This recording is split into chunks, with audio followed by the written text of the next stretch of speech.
energy cannot be destroyed nor created, only can be transformed, I think is the biggest spiritual statement. It is. Right? People worry.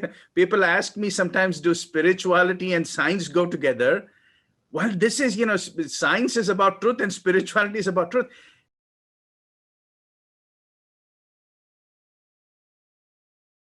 Welcome. Thank you for joining us. I am Ravi Kathuria, the author of a modern parable on non-religious spirituality called Happy Soul, Hungry Mind. We're joined here today with Mr. William S. Bike, who recently reviewed the book for me. Bill, thank you for joining us today. I appreciate you being here today. Well, thank you for having me, Ravi. Ravi, it's very good to be here. Thank you, sir. Bill, I understand you have a very cherished career, a long, successful career. So why don't you share briefly what you have accomplished? Well, thank you very much for asking. I live in Chicago, Illinois, where I'm the associate editor for a local newspaper called Gazette Chicago, and I've been with the Gazette since 1983. In addition, I've written and edited several books. One is about street names on the near west side of Chicago called Streets of the Near West Side, and one is about running an election campaign called Winning Political Campaigns. So in addition, I'm scheduled to have a book about the Chicago Cubs baseball team coming out later this year. So I'm looking forward to that. Oh, wow. Congratulations on everything you've accomplished and all the best. Thank you. Thank you so much. I know how it is to write books. They're almost like little babies. You get pregnant. Well, I hadn't planned on writing the book about the Cubs, but with the coronavirus last year, I found I had some more time. And so it gave me some time to do it. And, I think it'll be fun once it comes out. Wonderful. Well, wonderful. We wish you all the best. So let's talk about Happy Soul, Hungry Mind. Okay. You reviewed the book. What is your feedback on the book? What was your takeaway from the book? What struck you or stuck with you after you finished? What struck me the most is when you have the character talk about God is the universe and the universe is God. And, that's so logical, and it's not something I ever thought of before. But God is everywhere. The universe is everywhere. Both of them are infinite. Both of them have no beginning and no end. It just makes sense that they're one and the same, and I had never ever thought of that before. So there's one thing I'll take away from the book. I think it's that. But another revelation in the book is, we all know Einstein said energy can never be destroyed. Yes. And we humans are energy, so we can never be destroyed. So if you think about it, that's actually scientific proof of life after death. And I think, with that proof, I think that lets you worry less, because whatever happens, we're immortal, we're energy, Yes. we're always going to be there. So, Yes. we're energy, we're going to be everywhere. So we also are the universe. We're also part of God. So I think you take these big questions, that mankind has wrestled with for millennia, and you kind of explain them in this book and in a very simple way that sticks with you. So I found that very, very meaningful. I appreciate you picking up those 2 points because, Einstein is the most renowned physicist that we know about, and he's a scientist. And to me, when he declared that matter cannot be destroyed nor created, energy cannot be destroyed nor created, only can be transformed, I think is the biggest spiritual statement. It is. Right? People worry. People ask me sometimes, do spirituality and science go together? Well, this is, science is about truth and spirituality is about truth. And what this statement that Einstein has made is the biggest spiritual statement, because once you understand that, and it's very difficult to comprehend that matter and energy can never be destroyed, because we have seen it getting destroyed. But now we understand it's not getting destroyed, it's only getting transformed. Exactly. And from there comes the immortality, if you will. Human beings are so focused on immortality, is you begin to appreciate that we are immortal because we are energy, And the universe is just a energy and matter. It has always existed. It will always exist. You cannot destroy the universe and you cannot create it, right? Exactly. And it is, And go ahead, please. no, I agree. People think that science and spirituality are in conflict, and I've never felt that way in my entire life. And I think looking at the universe and how it compares to God, looking at energy, I think that shows us that science and spirituality are actually one and the same. Yes, yes. And then if we extrapolate that, and then we say, okay, if the universe has always existed, and if the universe is infinite, right? Right. Then there is only one other entity that we can think about that has the same qualities. Right. Which is Exactly. why I'm always, whenever I think about God as the universe and the universe is God, I love that you picked that as your first point. Yeah. That is, I mean, it's outstanding, and it can change the world. Yeah. If people realize that, I think they would just feel a little more comforted knowing that whatever happens, they're going to be around forever and things are going to be okay. Yes, They're part of God. How can anything be bad? yes. So what else did you find interesting in the book? What Yeah, well, you say something to the equivalent of like the mind is like a bouncer Yeah. and the soul is the star. And you use the analogy of like, going into a club, like a dance club. You've got to get past the bouncer. But just because you get in the club, it doesn't mean you automatically get to meet the singer. There's still more work to do.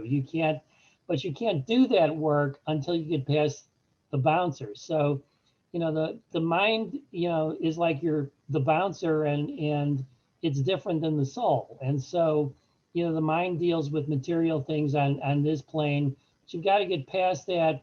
You've got to get more in touch with your soul. But even when you do, that's not the goal. That's only the beginning. Because once you're in the club, if you want to meet the singer, you've got to figure out a way to get there. So, in keeping up, talking about the mind, I like what you say that no matter how good your life is, the mind compares you to others who have more. That's so yes, true, yeah, because we need to learn that our minds sometimes create problems. We shouldn't compare ourselves to others because we're all on different paths, yet people always want to compare themselves to other people.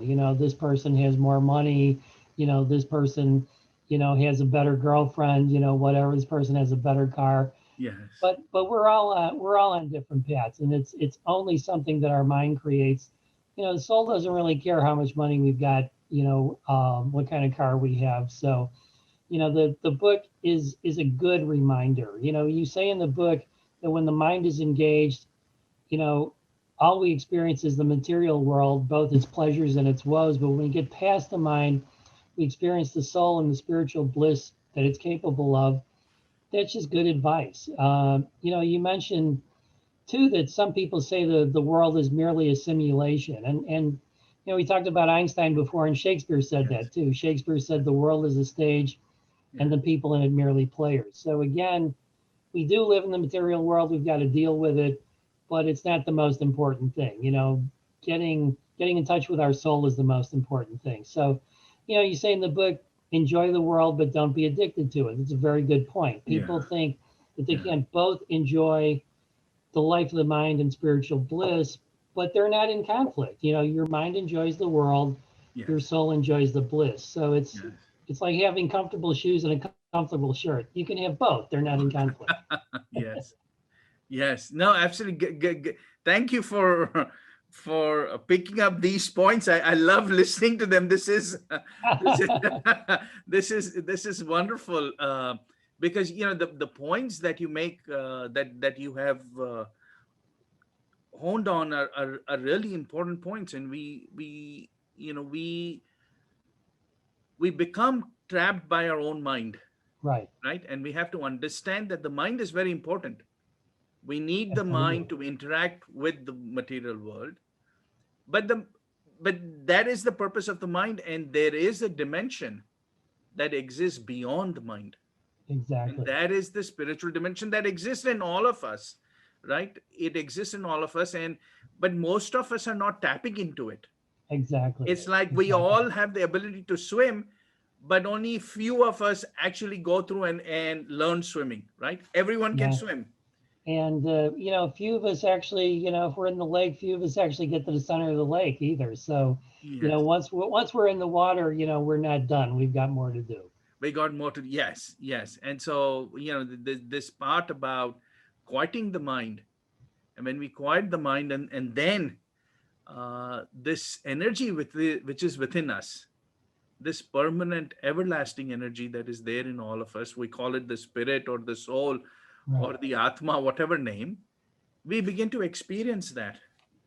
And that is so powerful. That is the most amazing aspect of life, right? So this Absolutely. journey from the mind to the soul. And I love spirituality. I love talking about it because it is non-religious. It doesn't matter what religion someone follows. uh, every one of us is spiritual. Well, I think that's a good segue to our next point, because another analogy you make, and by the way, as you can tell, I love the analogies in your book because they really make things simple. But you have one of the characters say religion is like ground transport to the airport.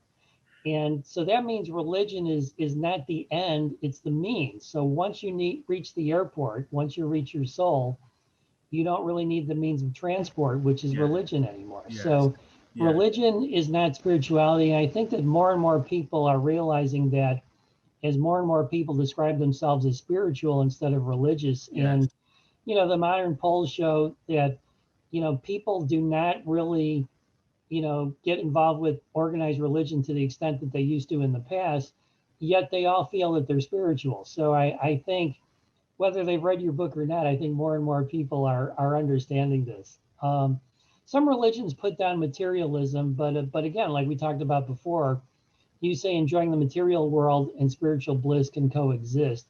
And I think that's a message most people are looking for. Nobody wants to give all their yes, material yes, possessions away and go yes, live in a hut in the desert, but yes, we all want to soothe our souls. So yes, you point out, in fact, if we're happier in the material world, it helps our spiritual progress. So yes. again, like I said, the analogies that you use are just great. Yeah, great point, sir. Great point. Thank you for picking that up. Is that when we are in going through troublesome time in life, many times people find religion or spirituality because they're going through troublesome time. But what happens is, as soon as their troubles lift, then their interest in religion or spirituality goes away. They, Exactly. Just like you don't care about being on the bus to the airport once you get to the airport. That's right. And so the idea is to pursue spirituality when you're happy in life, because when that progress is real progress, right? It's like if you end up in the emergency room and then you say, I want to start exercising, it's a little too late.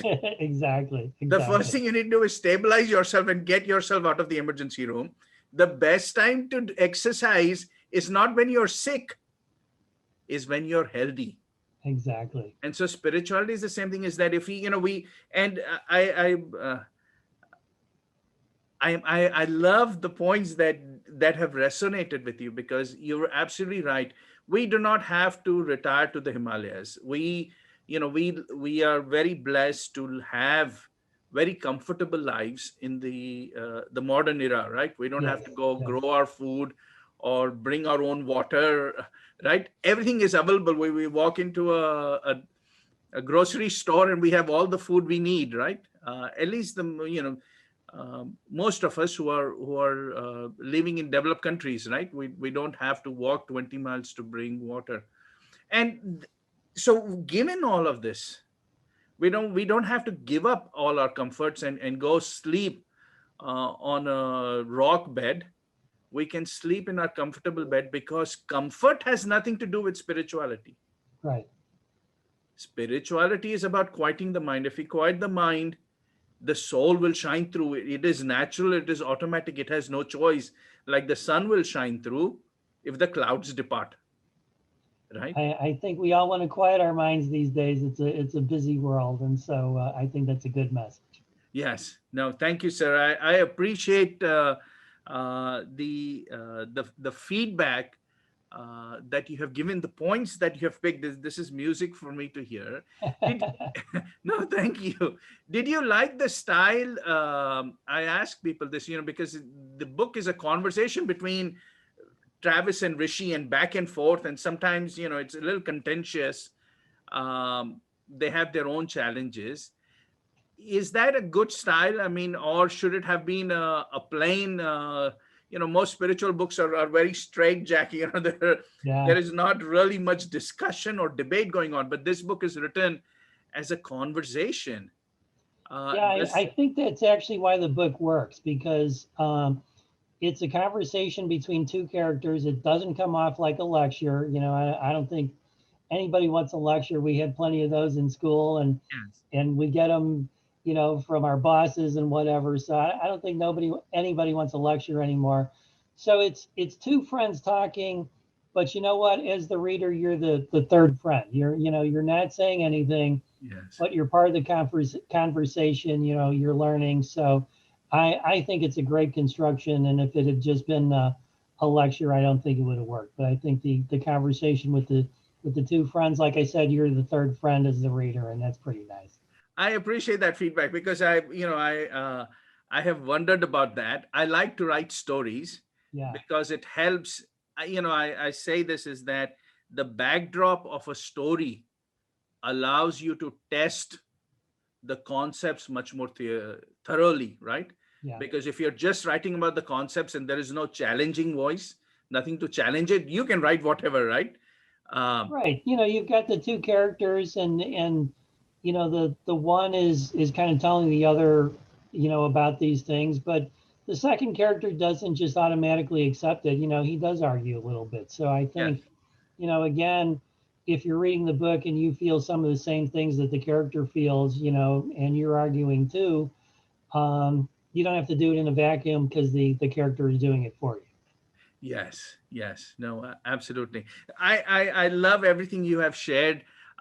If you were to meet someone who has not read the book, and you had to tell them in 30 seconds why they should read the book, what would you recommend? Well, it's not a difficult read. I think that's what people want to know about a book, right off the bat. It's only about 250 pages, and it's got lots of charts and call outs that really make it easy to understand. So the charts and the call outs highlight the important points. So those highlights make it easy to read. So, the book gives you guidance not only on how to live life, but how to enjoy life.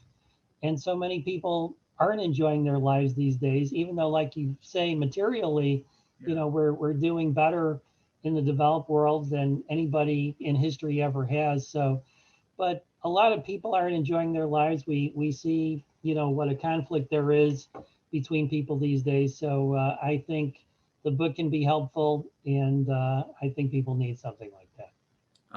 Bill, you're a wonderful man, sir. I appreciate. You made me feel so good about my book.